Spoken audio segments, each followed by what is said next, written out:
آج ذی الحجہ کی پہلی تاریخ ہے 1429 ہجری۔ ذی الحجہ کا مہینہ جب شروع ہو جائے تو رسول اللہ صلی اللہ علیہ وسلم کی کچھ ہدایات ہیں اس کے بارے میں۔ آپ صلی اللہ علیہ وسلم نے صحیح حدیث میں فرمایا کہ ما من ایام العمل الصالح فیہا احب الی اللہ من هذه الايام او كما قال صلی اللہ علیہ وسلم، کہ ان 10 دنوں میں اللہ کو نیک عمل بہت زیادہ محبوب ہے۔ تو یہ جو پہلی تاریخ سے لے کے 10 تاریخ تک کے ایام ہیں، ان میں کوئی بھی نیکی کی جائے، روزہ رکھا جائے، تہجد پڑھی جائے، صدقات و خیرات کیے جائیں، یا کوئی بھی نیکی کا بھلائی کا کام کیا جائے تو اس کا ثواب عام دنوں سے زیادہ ملتا ہے۔ دوسری بات یہ کہ یہ جو ایام ہیں ان کی قرآن مجید میں قسم بھی اٹھائی گئی ہے، والفجر ولیال عشر، قسم ہے فجر کی اور 10 راتوں کی۔ تو جمہور مفسرین اس طرف گئے ہیں کہ ان 10 راتوں سے مراد ذی الحجہ کی راتیں ہیں، تو ان کے دن کی بھی فضیلت ہے اور رات کی بھی فضیلت ہے۔ اور رسول اللہ صلی اللہ علیہ وسلم نے ان ایام کے بارے میں فرمایا کہ جس شخص کا ارادہ ہو، صحیح حدیث ہے، جس شخص کا ارادہ ہو قربانی کرنے کا تو اس کو چاہیے کہ ان دنوں میں اپنے ناخن اور بال نہ کاٹے۔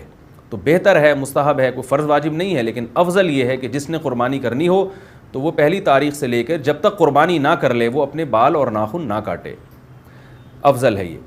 اور ایام تشریق بھی ہیں، ان میں 9 ذی الحجہ سے لے کر 13 ذی الحجہ تک ایام تشریق شروع ہوتے ہیں، جن میں تکبیرات تشریق ہے، جس میں زور زور سے اللہ اکبر لا الہ الا اللہ اللہ اکبر وللہ الحمد یہ پڑھا جاتا ہے۔ یہ بھی انہی ایام سے منسلک جو ایام ہیں ان کی فضیلت کی بات ہے۔ اور 9 ذی الحجہ کے روزے کی ایک الگ سے فضیلت ہے، عرفہ کا روزہ جسے کہا جاتا ہے۔ تو 9 تاریخ کا روزہ وہ آپ صلی اللہ علیہ وسلم نے اس کی بہت ترغیب دی ہے۔ تو یہ چند احکام تھے جو ان 10 دنوں سے متعلق تھے۔ اللہ تعالیٰ سے دعا ہے کہ ہمیں ان ایام کی جو فضیلت ہے ان کو حاصل کرنے کی اللہ تعالیٰ ہمیں توفیق عطا فرمائے۔ وما علینا الا البلاغ۔ مفتی صاحب، حج کی فضیلت اور نہ کرنے کی وعید۔ ایک روایت میں آتا ہے کہ جو حج جس پر لازم ہوا وہ حج نہ کرے تو وہ یہودی ہو کے مرے، عیسائی ہو کے مرے، مجھے اس کی پرواہ نہیں ہے۔ اور قرآن کے الفاظ دیکھو کہ وَلِلَّهِ عَلَى النَّاسِ حِجُّ الْبَيْتِ مَنِ اسْتَطَاعَ إِلَيْهِ سَبِيلًا، اللہ کے لیے لوگوں پر لازم ہے کہ جو بیت اللہ جانے کی استطاعت رکھتے ہیں وہ بیت اللہ کا حج کریں۔ آگے قرآن کے الفاظ دیکھو، وَلِلَّهِ عَلَى النَّاسِ حِجُّ الْبَيْتِ مَنِ اسْتَطَاعَ إِلَيْهِ سَبِيلًا۔ آگے کیا الفاظ ہیں؟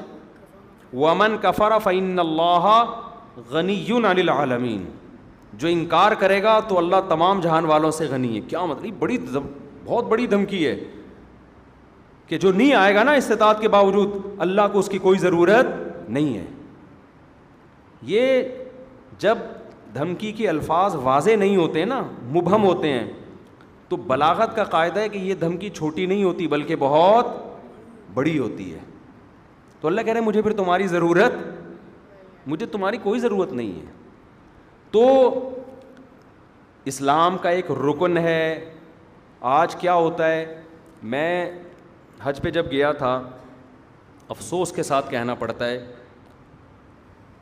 کہ سارے بڈھیاں آ رہی ہوتی ہیں حج کے لیے۔ ٹھیک ہے، اللہ ان کو اس عمر میں توفیق دے رہا ہے، اچھی بات ہے، نہ آنے سے بہتر تھا کہ چلو اب آ گئے۔ میرے بھائی یہ جوانی کا کام ہے، سمجھتے ہو؟ جب جیسے ہی پیسہ آئے سب سے پہلا کام کیا کرو؟ حج کرو۔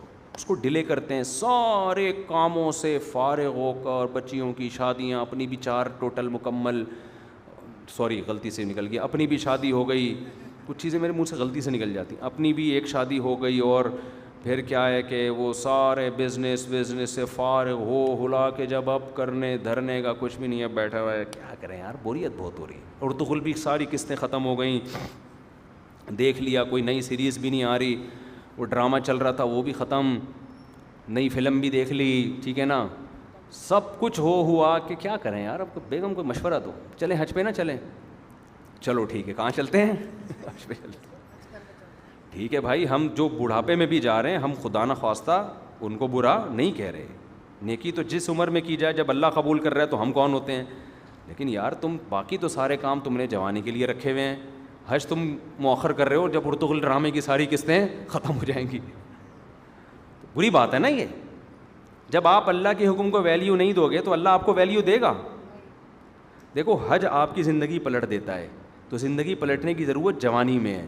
جوانی میں چینج ہو گئے، آگے خیر کا بہت زیادہ موقع ملے گا، بہت موقع ملے گا۔ در جوانی توبہ کردن شیوائے پیغمبری، جوانی میں توبہ کرنا کس کا کام ہے؟ پیغمبروں کا کام ہے۔ تو حج میں انسان بعض دفعہ زندگی چینج ہو جاتی ہے اس کی. جب وہ اللہ کے شاعر دیکھتا ہے نا وہاں پہ کیسا لاکھوں کا مجمع منا سے عرفات سے نکل کے مزدلفہ چیونٹیوں کی طرح لوگ ہوتے ہیں, کیسی ایک اللہ کی نشانیاں نظر آتی ہیں وہاں پہ, کیسا دیوانوں کی طرح بیت اللہ کا طواف. بقرعید کے 3 دنوں میں جو طواف زیارت ہوتا ہے نا, اتنا رش پوری دنیا میں کہیں نہیں ہوتا. لاکھوں روپے لوگ خرچ کرنے کے گئے ہوئے اور اللہ کے گھر کے گرد گھوم رہے ہوتے ہیں. ذرا کبھی چھت سے کھڑے ہو کر حرم کی چھت سے دیکھا کریں, ایک انسانوں کا سمندر ہے اور وہ سارے بیت اللہ کے گرد دیوانہ وار گھوم رہے ہیں. یہ اسلام کی عظمت دیکھنے کا موقع ملتا ہے, اس سے انسان کے اندر دل تبدیل ہوتا ہے. حج میں بڑی قربانیاں دی جاتی ہیں, اور حج تو ہے ہی ساری دیوانگی. حج کے اکثر احکام ایسے جن کی بظاہر کوئی لاجک نہیں ہے. اللہ نے کہا میرے دیوانے بن کے آؤ, جیسے جیسے کہہ رہا ہوں کرتے چلے جاؤ. کیسے عجیب عجیب کام کروائے جاتے ہیں. سب سے پہلے ہم سے ہمارا لباس اتروا لیا, 3 پیس سوٹ اور ٹائی میں جو گھوما کرتے تھے, بالوں کی کٹنگ, اور ان کو 2 چادریں پہنائی جا رہی ہیں. اب انسان کے بچے بن کے آنا ہمارے گھر میں. اگر دیوانے ہو تو دیوانوں والا اسٹائل چاہیے. ابھی وہ جو آفس جس اسٹائل میں جاتے ہو نا, وہ والا اسٹائل بولو نہیں چلے. جو اللہ کے نیک بندے ہیں, جو اللہ کے حکم کے سامنے سر جھکانا جانتے ہیں, اللہ سے ان احکامات کی لاجک نہیں پوچھتے. جیسے شیطان نے پوچھا تھا نا کیوں سجدہ کروں میں آدم کو, وائے, تو یہ نہیں پوچھتے. ابراہیم علیہ السلام کو اللہ نے حکم دیا بیٹے کو ذبح کرو. یہ حکم بظاہر زیادہ اللاجیکل تھا کہ معصوم بیٹے کی گردن کاٹنے کا حکم دیا جا رہا ہے. شیطان کو جو حکم دیا سجدہ کرو, یہ اتنا اللاجیکل نہیں تھا. لیکن شیطان نے کہا اس کی لاجک کیا ہے, میری سمجھ میں نہیں آ رہا, میں آگ سے بنا ہوں, یہ مٹی سے, میں کیوں سجدہ کروں. آدم علیہ السلام کو اس سے زیادہ عجیب حکم دیا کہ اپنے معصوم بیٹے کو اپنے ہاتھ سے کاٹ دیں, ذبح کر دیں. سوری, ابراہیم علیہ السلام کو. لیکن ابراہیم علیہ السلام نے اس کی لاجک بولو نہیں پوچھی. کہا بیٹا مجھے اللہ نے حکم دیا تجھے کاٹ دوں. بیٹے نے کہا جب اللہ کا حکم ہے تو بھائی ہم کیا کہہ سکتے ہیں, بھائی کاٹ دیں آپ, میرا گلا کاٹ دیں, ذبح کر دیں. تو حج ان احکامات کی بھی یادگار ہے.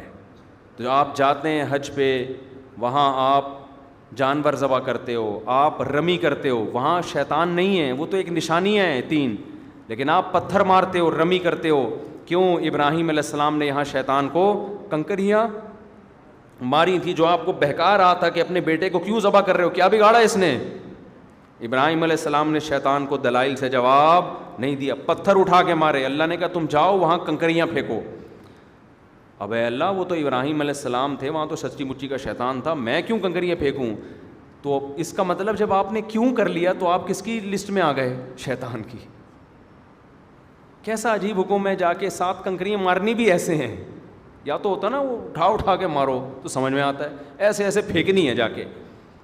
حاجی 10-15 لاکھ روپے یہ کرنے کے لیے جا رہا ہو, خرچ کرتا ہے یہ کام کرنے کے, ایک طوفان لوگوں کا کنکریاں مارنے کے لیے. کیوں؟ کس کا حکم ہے بھائی؟ اللہ کا حکم ہے, اللہ کا آرڈر ہے. لباس اتار لیا اپنا, کتنا مشکل کام ہے انسلا لباس پہننا, 3-4 دنوں میں دماغ ٹھکانے آ جاتا ہے. پھر جب ہم پہنتے ہیں نا اپنی شلوار قمیض, ایسا سکون ملتا ہے یار. میں جب حج کرنے گیا تو مینا میں تو 3 دن سویا نہیں احرام کی حالت میں نا, کیونکہ رش اتنا بہت, جتنا بھی وی آئی پی حج ہو ٹینشن ہوتی ہے.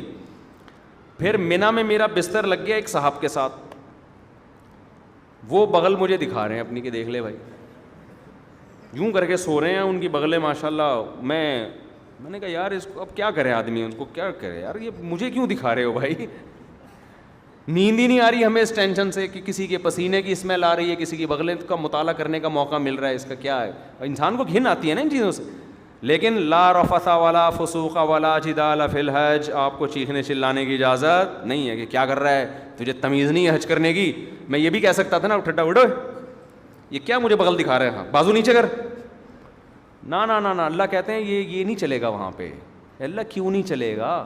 اللہ کہیں گے کیوں کیا تو کس کی فہرست میں, شیطان نے کیوں کیا تھا.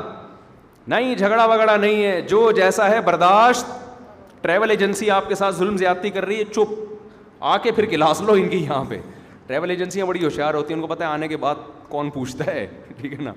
تو جو ہوگا کیوں کی اجازت نہیں ہے. کیوں والا کام شیطان کا ہے. فلا رفث ولا فسوق ولا جدال فی الحج. کوئی گناہ نہیں کرنا, بد نظری نہیں. موقع بد نظری کے بہت ملیں گے. نہ یہاں آپ کو نظر اٹھانے کی اجازت نہیں ہے. وہاں بھی نہیں ہے لیکن یہاں زیادہ گناہ ہے. اپنی بیوی سے بھی آپ ریلیشن قائم نہیں کر سکتے وہاں پہ احرام کی حالت میں, تو نامحرم سے کیسے آپ لذت حاصل کر سکتے ہو. تو پھر احرام کی چادریں بنوائی جا رہی ہیں, خوشبو لگانے پر پابندی, بال توڑنے پر پابندی, جوئیں مارنے پر پابندی. اب تو بڑا وی آئی پی حج ہو گیا. صحابہ کرام کے تو 1-2 مہینے کے احرام ہوتے تھے. حدیث میں آتا ہے بعض صحابہ کے سروں میں نا جوئیں گر رہی ہوتی تھی نیچے. ٹھیک ہے نا, قربانی کرو, حلق کراؤ. اب کیا کرنا ہے, اب طواف زیارت کرنی ہے. بقرعید کے 3 دنوں میں اللہ اتنا رش ہوتا ہے, ان 3 دنوں میں کیوں کا بول دیا تو کس کی لسٹ میں آ جاؤ گے. کیوں نہیں, جاؤ طواف زیارت کرو. اتنی پبلک, 3 عظمت والے دن ہے نا یہ ایام نہر, عظمت والے دن ہے. پھر کیا کریں, طواف زیارت کر کے واپس آ جاؤ مینا. ابھی تو آئے تھے, اللہ نے کہا اب واپس جاؤ, بس جو میرا بندہ ہوگا وہ یہ کام کرے گا. آخر میں اینڈ کیا نکلتا ہے, پروٹوکول کیا ملتا ہے آپ کو, جب آپ نے اتنی قربانیاں دیں, عرفات کا وقوف کیا آپ نے, عرفات میں لمبی دعائیں مانگنا سنت ہے, عرفات کا وقوف بھی کر لیا, قربانی بھی ہو گئی. اس کے صلے میں اب ہو سکتا تھا اللہ تعالیٰ حکم دیتا کہ اب میرے بندوں کو مفت کھجوریں بانٹی جائیں, میری طرف سے آرڈر ہے. نہ اللہ کہتے ہیں اب کیا ہوگا تمہارا ٹینڈ. جو تھوڑی بہت پرسنالٹی تھی بالوں کی وجہ سے, وہ بھی بولو, جب وہاں سے آؤ گے سر چمک رہا ہوگا. لوگ کہیں گے یہ کیا ہو گیا, آپ جاتے ہوئے تو آپ ایسے اتنے حسین نہیں تھے. کچھ لوگ یہ شعر ایسا ہی, لیکن یہ بات خوب سمجھ لیں, حج یا عمرے میں حلق کرانا, ٹینڈ کرانا ضروری نہیں ہے. قصر بھی کرا سکتے ہیں. ثواب 3 گنا زیادہ ہے حلق کرانے میں, سمجھتے ہو. لیکن قصر کرانا بھی کیا ہے, بال ایک پورے کے برابر چھوٹے کرنا بھی کیا ہے, جائز ہے. تو جو کام جائز ہوتا ہے اس پہ کسی کو ملامت نہیں کی جاتی. میں نے جب پہلی بار حج کیا, میرے اتنے بڑے بڑے بال تھے, میں نے ان بالوں کی قربانی دے کے ٹینڈ کرا لی. آپ کو پتہ ہے اتنے بڑے بال ہونے میں بڑا ٹائم لگتا ہے. ہم نے ٹینڈ کرائی, ہم نے کہا یار یہ سنت ایک دفعہ ہم زندہ کریں گے, حلق کی سنت. ٹینڈ کرا لی ہم نے, عمرے میں بھی ٹینڈ کرائی, حج میں بھی ٹینڈ کرائی. دوبارہ میں عمرے پر گیا, میں نے ٹینڈ نہیں کرائی, میں نے قصر کرا لیا. میں نے کہا چلو حلق کی سنت زندہ کر دی ایک دفعہ, اب ہم قصر کرا لیتے ہیں تاکہ گھر میں تھوڑی سی عزت ہو ہماری.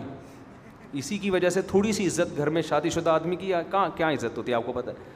تھوڑی سی بالوں کی وجہ سے عزت رہ گئی ہے, وہ بھی ٹینڈ کرا لی تو ختم ہو جائے گی. دہشت گردی کا جڑ سے خاتمہ ہو جائے گا. تو تھوڑی سی تو دہشت رہے نا, جڑ سے تھوڑی خاتمہ کرنا ہے دہشت گردی. خیر بہرحال ثواب حلق میں ہی زیادہ ہے, ٹینڈ کرانے میں ہی زیادہ ہے.